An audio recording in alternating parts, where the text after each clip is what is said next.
Baik, bismillahirrahmanirrahim. Assalamualaikum warahmatullahi wabarakatuh. Jadi, perkenalkan, nama saya Melia Moki dari kelas akuntansi B. Di sini saya akan menjelaskan tentang materi laporan keuangan. Jadi, apa yang dimaksud dengan laporan keuangan? Laporan keuangan itu adalah sebuah catatan informasi keuangan suatu perusahaan dalam satu periode tertentu yang dapat digunakan untuk menggambarkan situasi kinerja perusahaan tersebut. Kemudian, fungsi dan tujuan dibuatnya laporan keuangan bisnis perusahaan. Tujuan juga fungsi dari keberadaan laporan keuangan ini sendiri adalah untuk mengetahui bagaimana kondisi keuangan perusahaan secara keseluruhan dalam periode tertentu. Kemudian yang pertama, untuk evaluasi kondisi perkembangan bisnis dan usaha. Untuk melakukan evaluasi perkembangan bisnis dan usaha, tentu harus ada data acuan yang digunakan. Salah satu yang bisa digunakan adalah bentuk laporan yang di dalamnya berisi informasi keuangan perusahaan ini. Dengan menggunakan data informasi keuangan perusahaan pada periode tertentu akan terlihat kondisi perusahaan sebenarnya. Misalnya, dalam laporan laba rugi perusahaan jasa akan terlihat apakah kondisi perusahaan sedang untung atau rugi. Kemudian yang kedua, untuk menilai kondisi bisnis, apakah sedang perlu modal tambahan. Setelah diketahui kondisi usaha sedang rugi atau untung, dapat diputuskan apakah perlu ditambah modal pada usaha tersebut. Misal, dengan mengetahui kondisi usaha atau bisnis dari bentuk laporan keuangan, bisa diputuskan apakah akan diberi tambahan modal untuk ekspansi bisnis atau permasalahan memerlukan modal tambahan untuk menutupi kerugian yang terjadi. Kemudian yang ketiga, sebagai laporan pertanggungjawaban kepada stakeholder. Laporan terkait informasi keuangan perusahaan ini biasanya juga digunakan sebagai bentuk pertanggungjawaban kepada berbagai stakeholder. Misalnya, jika pada perusahaan terbuka, investor dan pemegang saham akan menggunakan laporan ini untuk melihat kondisi perusahaan. Jadi, laporan ini adalah pertanggungjawaban sebuah perusahaan untuk memberi informasi kondisi perusahaan kepada stakeholder. Ini juga sebagai bentuk untuk memperlihatkan kalau perusahaan tersebut adalah perusahaan kredibel dan bisa dipercaya. Kemudian kita masuk pada jenis-jenis laporan keuangan. Yang pertama, laporan laba rugi. Jadi, laporan laba rugi ini atau income statement atau profit and loss statement adalah salah satu bagian laporan keuangan perusahaan dalam periode akuntansi tertentu yang berisikan pendapatan serta beban perusahaan, lalu menghasilkan laba atau rugi. Dan laporan ini terdiri atas pendapatan selama periode berjalan dan beban, baik beban usaha maupun di luar usaha selama periode berjalan. Laporan neraca laba rugi membantu pemilik bisnis memutuskan apakah mereka dapat menghasilkan keuntungan dengan meningkatkan pendapatan dengan mengurangi biaya atau keduanya. Kemudian tujuan membuat laporan laba rugi itu ada apa saja? Yang pertama, perhitungan besaran pajak perusahaan. Yang kedua, memberikan informasi dari perolehan laba atau rugi semua periode. Yang ketiga, menjadi referensi evaluasi bagi manajemen perusahaan untuk menetapkan langkah-langkah apa saja yang harus diambil di periode yang akan datang. Yang keempat, memberikan informasi apakah langkah yang ditempuh menjadi efisien atau tidak besaran beban atau biaya perusahaan. Kemudian komponen laporan laba rugi. Yang pertama, pendapatan atau revenue. Revenue adalah meningkatnya aktivitas aktiva atau arus masuk perusahaan yang berasal dari kegiatan operasional.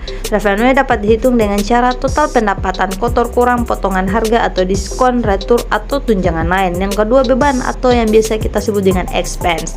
Expense ini adalah penggunaan aktiva atau arus keluar atau kemunculan liabilitas atau kewajiban dalam sebuah periode karena produksi barang atau pengiriman. Yang ketiga yaitu keuntungan atau yang bisa kita sebut dengan profit. Profit ini adalah meningkatnya ekuitas akibat transaksi atau investasi pemilik atau pendapatan. Kemudian kerugian atau loss. Loss ini adalah menurunnya ekuitas akibat transaksi atau beban serta pendistribusian. Kemudian komponen laporan laba rugi perusahaan dagang.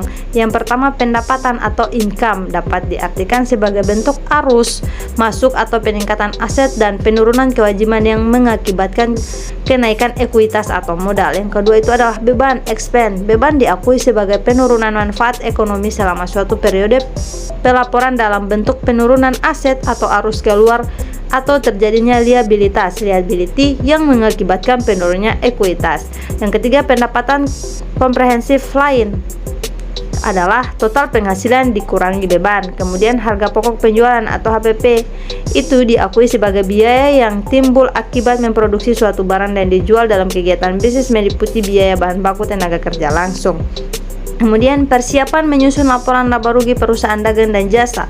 Yang pertama, membuat jurnal transaksi. Urutannya yakni apa saja, yaitu adalah akun pendapatan, beban, dan turunannya.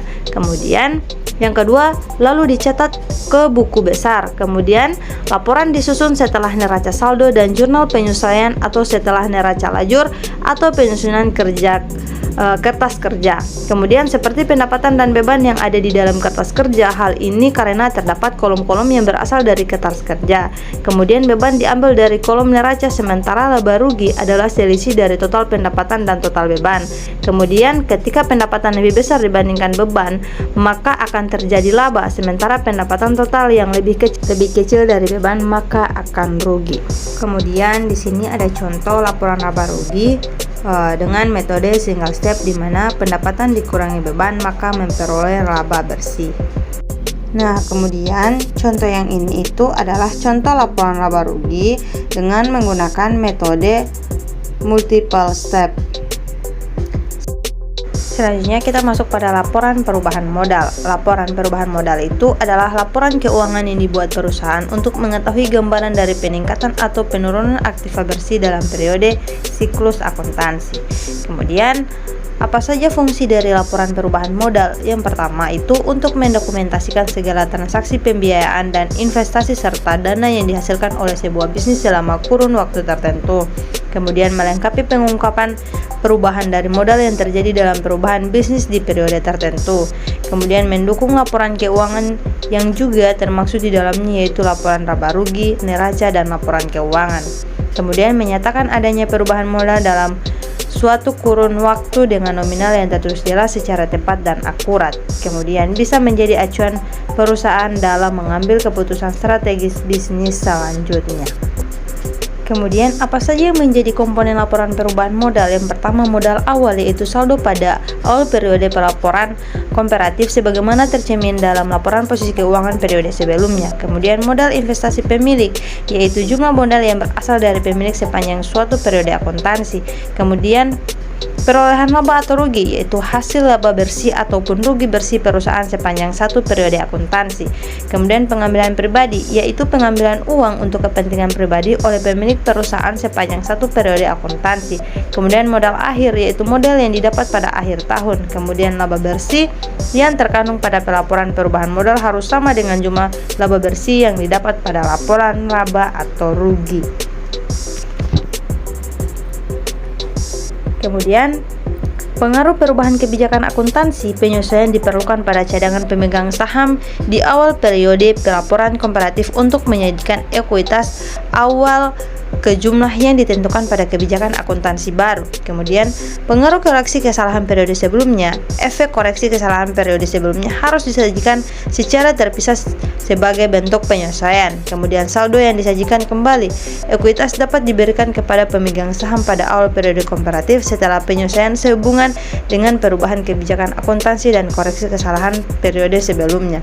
Dividen, pembayaran dividen yang dikeluarkan atau diumumkan selama periode tersebut harus dikurangkan dari ekuitas pemegang saham. Kemudian perubahan dalam cadangan revaluasi, keuntungan dan kerugian revaluasi yang diakui selama periode tersebut harus disajikan. Selanjutnya masuk pada rumus perubahan modal perusahaan dagang. Yang pertama, jika saldo laba, maka rumus yang digunakan itu adalah dengan cara menghitung rumus modal akhir, yaitu rumus modal akhir sama dengan modal awal tambah laba bersih kurang price. Namun jika saldo rugi, rumus yang digunakan itu rumus modal akhir sama dengan modal awal kurang rugi bersih tambah price. Kemudian yang kedua itu laporan perubahan modal dengan contoh PT Gama Printing untuk periode yang berakhir 31 Desember 2018, modal bertambah dengan laba bersih sebelum pajak dikurangi price memperoleh modal akhir. Selanjutnya yang ketiga itu neraca. Jadi neraca keuangan itu adalah bagian dalam laporan finansial yang mencatat informasi terkait aset, kewajiban, pembayaran pada pihak terkait dalam operasional perusahaan dalam modal pada waktu tertentu. Kemudian komponen dalam neraca keuangan perusahaan itu ada 3. Yang pertama aset, kewajiban, dan ekuitas. Kemudian ada contoh peletakan posisi akun pada laporan neraca, yaitu ada posisi debit dan posisi kredit. Selanjutnya catatan atas laporan keuangan. Catatan atas laporan keuangan atau CLAK menyajikan informasi tentang penjelasan atau daftar terinci atau analisis atas nilai suatu pos yang disajikan dalam laporan realitas anggaran dan neraca. Termasuk pula dalam CLAK adalah penyajian informasi yang diharuskan dan dianjurkan oleh standar akuntansi pemerintahan serta pengungkapan lainnya yang diperlukan untuk penyajian yang wajar atas laporan keuangan. Selanjutnya kita masuk pada catatan atas laporan keuangan, yaitu catatan atas laporan keuangan mengungkapkan hal-hal sebagai berikut. Yang pertama, informasi umum tentang entitas pelaporan dan entitas akuntansi.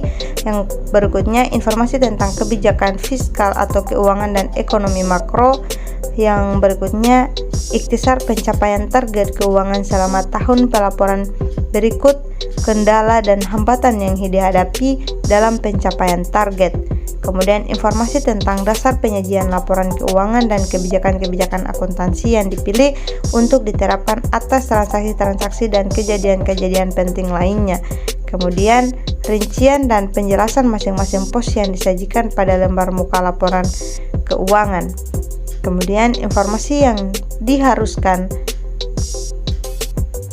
oleh pernyataan standar akuntansi pemerintahan yang belum disajikan dalam lembar muka laporan keuangan, dan informasi lainnya yang diperlukan untuk menyajikan yang wajar yang tidak disajikan dalam lembar muka laporan keuangan.